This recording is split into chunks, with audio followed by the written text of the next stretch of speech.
The merengue is a Latin style dance, and it's a really nice one to start out with because the steps are a weight shift for each beat of the music. So it's fairly simple, and it's a good way to emphasize all the different key elements when we're practicing this dance to start out with.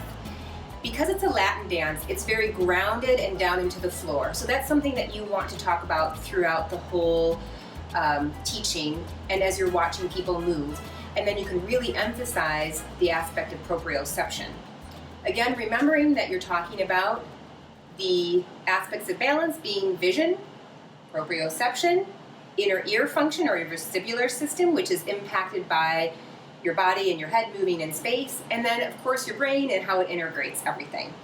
And then as people start to learn some of the basic movements and we start adding other pieces into it, then we look at what that means to dual task and what that means for each individual, in that you are challenging your brain more or your central nervous system. And that could be something as simple as switching from the lead to a follow position, moving your arms in a different way. Now the nice thing about this dance is it can be danced to almost every kind of music. And generally, it's a dance that can be done in very tight spaces. So what we're going to start out with today is everyone dancing on their own, and then later we'll talk about what you would do if you were dancing with a partner. And initially we're just going to talk about dancing in one spot, then turning, then moving forward and back, left and right, and then we can take all of those different aspects and we can make a sequence of dance steps out of that. So as a teacher, you can decide your own sequence if you'd like, but for some individuals, they like the freedom of just knowing the different aspects, that they can move forward and back, left and right, and turn it, and they don't want a sequence, they can practice it on their own. But a lot of people like to have something that they can take home with them, a series of movements that then they can practice as an individual. So the merengue is generally counted as an 8-beat, but it can also be counted as a 4. And to start out with, I just have people, just in standing, count to 8. And we can do it without music to begin with, and then with music. So let's just count in place here. So 1, 2, 3, 4, 5, 6, 7, 8. And a couple times in a row, and then perhaps to music. And then we're just going to practice stepping in place. We're all going to be the lead to begin with. And the lead on this dance, as in most dances, is started with the left foot. So our weight is on our right, and then the same thing for the person in sitting. And so we'll just step in place for several measures. Here we'll just show one. And I generally do a little half measure beat beforehand. So we say 5, 6, 7, 8. And left, right, 5, 6, 7, 8. 1, 2, 3, 4, 5, 6, 7, 8. And we're squishing down into the floor. Again, because this is a Latin dance, a rhythmical dance, what we're doing is we're almost like you're pushing through the floor and squishing grapes. Your weight is more on your forefoot as you land. As you push into the floor and transfer weight onto a foot, your knee should straighten, and as you lift, your knee should bend. The hips should stay relaxed so that they can move side to side as you shift weight and create a figure 8 pattern, which is called Cuban motion. 8. And now we can turn that step. If someone's sitting in the chair, they can just walk their feet a little bit to the left or walk their feet a little bit to the right. So with turning, again, it impacts, that's where we can bring up the vestibular system, the fact that we're looking around the room, that our eyes are going to have to change directions. And if people aren't used to turning, I'd really have them start small. So maybe just a quarter turn. So let's just try doing 8 counts to the left, and then we'll do 8 counts to the right. So our weight is on our right foot, left foot's free, and we'll count 5, 6, 7, 8, and 1, 2, 3, 4, 5, 6, 7, 8, and 1, 2, 3, 4, 5, 6, 7, 8. And obviously if people feel comfortable, they can turn more. So that's the turning aspect of it. Now we'll talk about moving around the floor with this step. Work on some forward and back steps and some side to side steps. So still being the lead, so our weight is on our right, left foot is free, and we're going to do forward steps by 8 and then back by 8. And remember too, if people aren't used to stepping backwards, they may need to hold on to the wall for support or grab a chair. So let's start weight on the right, and we're ready to go on the left. 5, 6, 7, 8, and 1, 2, 3, 4, 5, 6, 7, 8, and 1, 2, 3, 4, 5, 6, 7, 8. We have people practice that a few times in a row, and then we can work on doing some side steps. Let's start with side to the left and then back to the right. So left foot's free, and 5, 6, 7, 8, 1, 2, 3, 4, 5, 6, 7, 8, 1, 2, 3, 4, 5, 6, 7, 8. And have people practice that a couple of times in a row. The other thing that sometimes people teach with the side step is a tap. And so what that looks like is we'll do it with 8 counts to the left with a tap on the 8, and then you switch back the other direction. Let's try that once as well. So your weight is on your right foot, left foot's free, and we're going to do 5, 6, 7, 8, and 1, 2, 3, 4, 5, 6, 7, tap. 1, 2, 3, 4, 5, 6, 7, tap.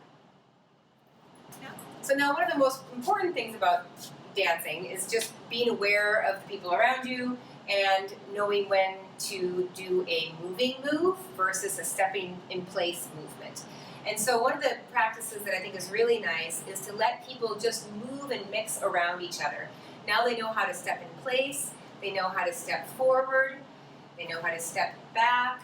Maybe before you even try doing the side steps, you can have people just put some music on and let them know that the beauty of this dance is that there's lots of flexibility in it, and to just move around each other. You can even put some obstacles out if you think it's appropriate, and put some music on and talk about using your vision to look around and make sure there's no one you're going to bump into, and that you're feeling the ground in your feet, and you're squishing, and you're feeling that proprioception, and that when you're turning again, that you are challenging your vestibular system and integrating all of this into your brain and being aware of who's around you. So let's try that. On the count of 8, we're just going to move around the floor and try to intermix. So 5, 6, 7, 8. 1, 2, 3, 4, 5, 6, 7, 8. 1, 2, 3, 4, 5, 6, 7, 8. 1, 2, 3, 4, 5, 6, 7, 8. And 1, 2, 3, 4, 5, 6, 7, 8. So when you're first teaching the merengue, a lot of times doing dancing as an individual is more than enough for the first class, but sometimes people want to start doing some partner work that first class, or at least by the second class. And one of the ways to start it is doing some mirroring movements, where you have people who are delegated as the lead on one side and people as a follow on the other side in a row. And then we want to pick a specific movement that you're going to be doing with each other. So for now, I'll demonstrate the forward and back movement. So now she's going to be the follow, so she has to switch it around in her brain, and her weight is going to be on her left, and her right is up. Her right foot is free. And I'm going to do 8 counts forward, she's going to do 8 counts back, and then we'll reverse it. So in this case, you can have hands up here, not even touching each other, or just hands out to the side. People can choose what they would like to do. And we'll do 5, 6, 7, 8. 1, 2, 3, 4, 5, 6, 7, 8. And 1, 2, 3, 4, 5, 6, 7, 8.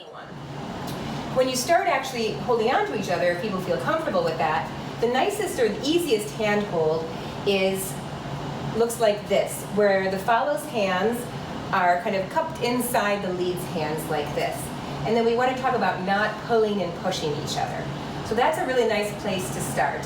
But if people aren't comfortable with that, they can also do like a hand-to-hand hold like this.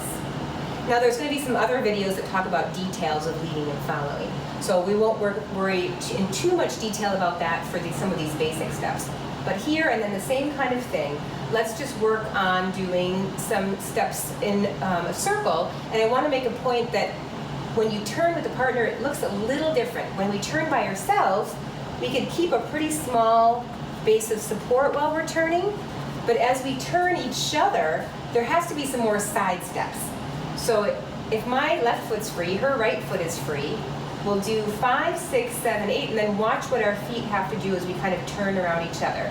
5, 6, 7, 8. 1, 2, 3, 4, 5, 6, 7, 8, and back. 2, 3, 4, 5, 6, 7, 8. So if you have a class where it may be appropriate to teach a turn, first of all, the thing that I think is really important to show is that your grip is flexible, okay?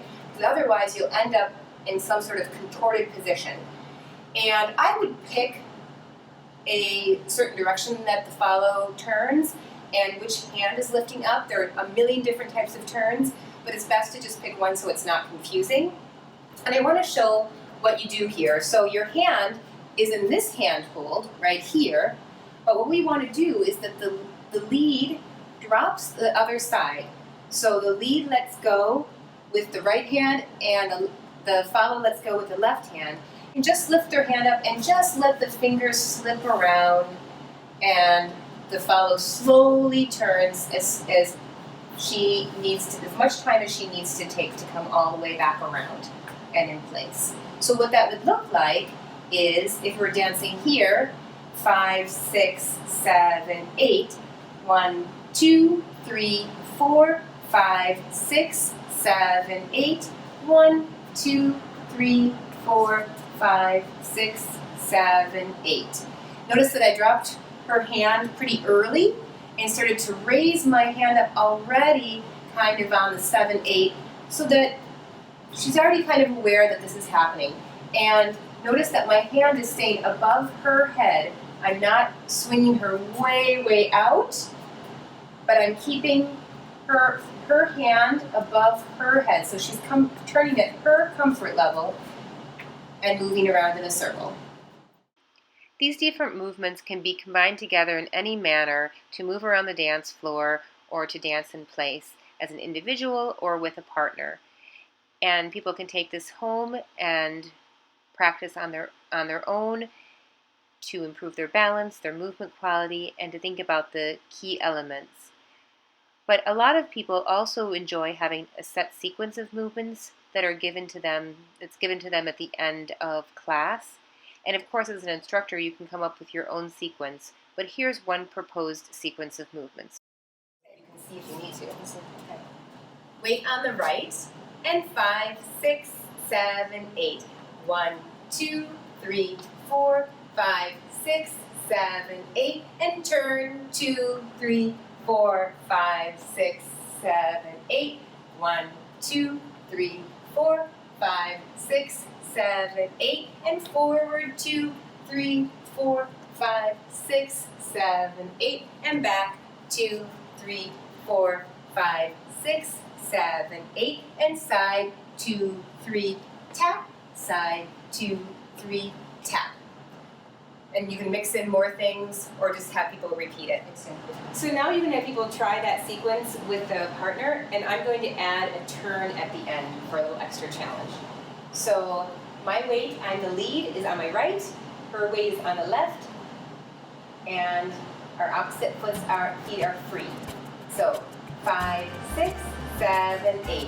1, 2, 3, 4, 5, 6, 7, 8, and 1, 2, 3, 4, 5, 6, 7, 8. 1, 2, 3, 4, 5, 6, 7, 8.